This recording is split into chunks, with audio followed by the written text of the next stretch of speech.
Good morning. அனைவருக்கும் இனிய பொங்கல் திருநாள் நல்வாழ்த்துக்கள். நியூசிலாண்டில் பொங்கலுக்கெல்லாம் லீவ் கிடையாதுங்க. ஸோ ஆஸ் யூஷுவல் இன்றைக்கி லஞ்ச் ப்ரிப்பேர் பண்ண ஸ்டார்ட் பண்ணிட்டேன்.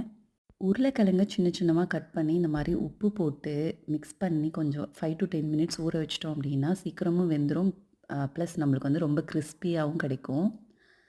ஆக்சுவலாக இந்த வருஷம் எங்கள் வீட்டில் ஒரு பெரியவங்க இறந்துட்டதுனால எங்களுக்கு பொங்கல் கிடையாதுங்க. இருந்தாலும் பொங்கல் அன்னைக்கு பொங்கல் செய்யாமல் இருக்க முடியுமா? அதனால் எலக்ட்ரிக் குக்கரில் பொங்கல் வச்சுட்டேன். சர்க்கரை பொங்கல் மட்டும் கொஞ்சமாக செய்யலாம் அப்படின்னு சொல்லிட்டு ப்ரிப்பேர் பண்ணிகிட்ருக்கேன்.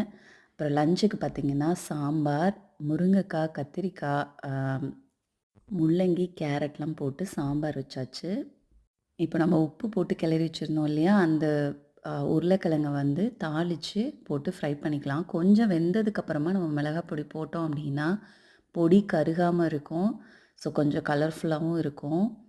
அதனால் ஃபஸ்ட்டு கொஞ்சம் நேரம் இந்த மாதிரி ஃப்ரை பண்ணிவிட்டு கொஞ்சம் நேரம் மூடி வச்சுருவேன். கொஞ்சம் ஹாஃப் பாயில் ஆனதுக்கப்புறம் தான் நான் வந்து மிளகாய் பொடி போடுவேன். நம்ம பொங்கல் ரெடி ஆகிடுச்சு. ஸோ ஏலக்காய்லாம் தட்டி போட்டாச்சு. ஸோ நெய்யில் முந்திரி பருப்பும் திராட்சை தேங்காய்லாம் போட்டு ஃப்ரை பண்ணி ஆட் பண்ணியாச்சு. பார்த்திங்களா கிறிஸ்பியான பொட்டேட்டோ ஃப்ரை. ஸோ லன்ச் எல்லாம் பேக் பண்ணியாச்சு. காலை பிரேக்ஃபாஸ்ட் சக்கரை பொங்கல் தான். ரொம்ப ஸ்வீட் கம்மியாக போட்டிருக்கிறதுனால தாராளமாகவே சாப்பிட்லாம்.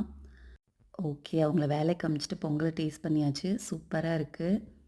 ஒன்ஸ் அகெயின் எல்லாருக்கும் இனிய பொங்கல் திருநாள் நல்வாழ்த்துக்கள். அடுத்த வீடியோவில் பார்க்கலாம். அது வரைக்கும் பை பை.